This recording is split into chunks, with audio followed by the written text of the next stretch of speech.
All right, if you're not quite ready to retire, let's go Dave Ramsey and give yourself this 5-year plan. This is actually this is critical. The totalitarianism of the left is fully engaged now, and there's no stopping them. The only way you can stop them is to get out of St. Petersburg and get out of Moscow and flee to safer places, because there's no other way. There's nothing you can do here. You can't fight these guys.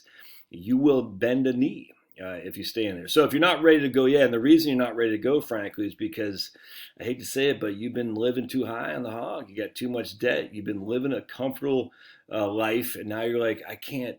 I'm addicted to this. But look, dude, I get it. I 100% get it. Trust me, I do. And you might have to take a step back. It sucks. You might have to take a step back. And it might not even work out. You might need to get back into corporate America just to keep putting food on the table. I don't know.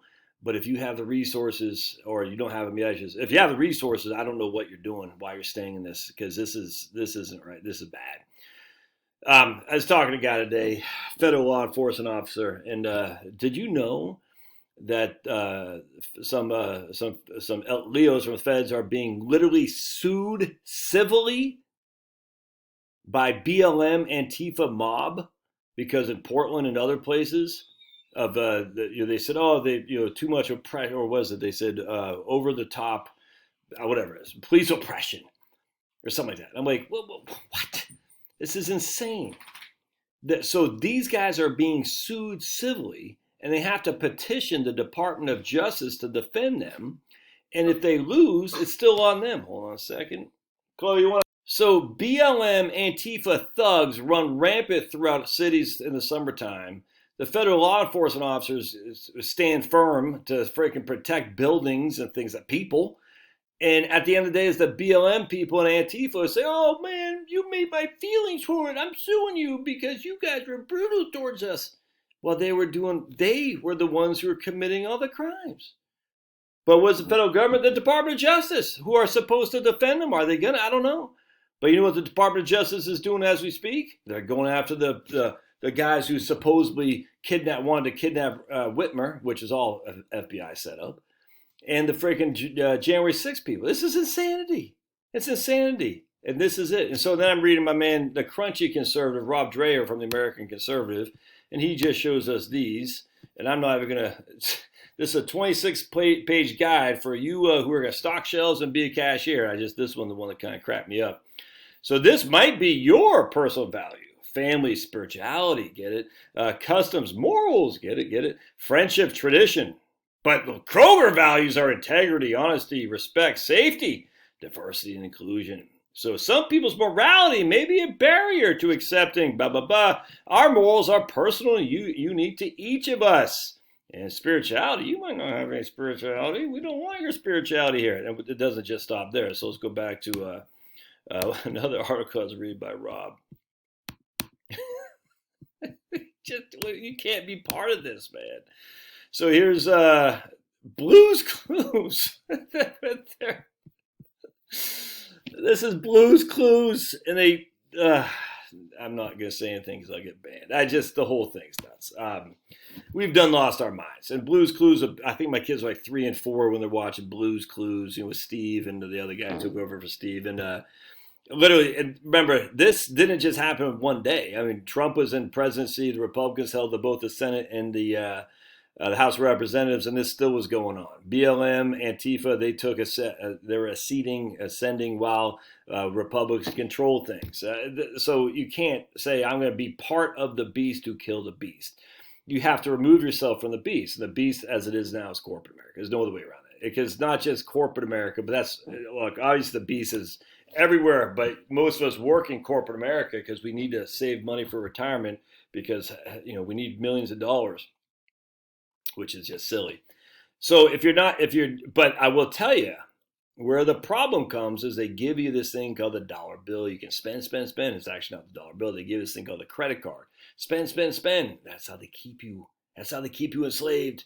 It's not a literal. It's a metaphorically. Yeah, you're enslaved, man. They got you because you're like, I can't. I have to spend. I'm telling you. And at some point, you got to break free. And if you're not ready to do it now, just focus like a freaking mofo on getting your debts paid. Just focus, focus, focus. And I'm telling you, and get out, break it, break it, break it, and get out. I'm telling you right now, just 5-year plan. You got, I don't know, $500,000 in debt. I'm going to pay $100,000 a year for the next 5 years. I mean, obviously, if you have $500,000 in debt, you're probably making pretty good money.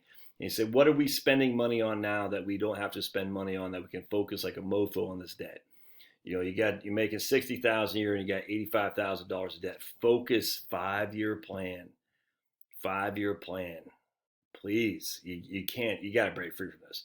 You're going to go insane, and they're going to make you take the prick. They're going to make you kneel in front of the diversity, inclusion, and equity, the DIE mantra. You know this. You know this. They're going to make you almost deny Jesus, essentially, is where we're going. Now, I would also partner with your Muslim friends, too, by the way. I think the Muslims and their ability to have led we can learn as Christians from what the Muslim community has done, because they've a lot of them have held their own against this onslaught of progressivism, which is it's just not good, man. A lot of the Muslims have. So I'd reach out to your Muslims, say, how do you do this? And just take notes, because I think it's important that Muslims and Christians can, and all Abrahamic religions, this isn't anti-Jew, but Muslims and Christians, and Jews too, but Jews are just not very many. There's just not many Jews, but there's lots of Muslims and lots of Christians. And as such, I think you can find some, some Orthodox Jews, the Hasidic or whatever they're called, with the things like that. I think there's some, Mennonites, even Amish, just take umbrage in that these guys are not part of Babylon, and just ask, how do you do this, man? How are you doing this? How are you keeping sanity and also keeping the faith to say, this is the way it's got to be? How can I learn from you? I think there's something to be said. It doesn't mean you have to sell, your religion out. It just says, all right, how do I get more aligned with people who are able to do this? The Muslims, the Anabaptists, the Mennonites, and Amish. The Hasidic Jews and things like that. The Orthodox, and there are some Christians too. The Mormons, frankly, that's a good one there as well. And say, hey, how are you doing this? Because this is a path of just horrific. It's a path of despair, and ultimately it's a path chosen by Satan. When you're teaching this stuff to 4-year-old kids, that you've gone wrong. I don't care. Call me offensive. You've gone wrong. You can't be teaching stuff to kids, man. It's nuts. You know what kids want to be learned? They want to go out to play. It's just that simple. But so you just got to break yourself free. And how do you do it? You got to get out of debt. 5-year plan. All right. Love to hear your thoughts. See ya.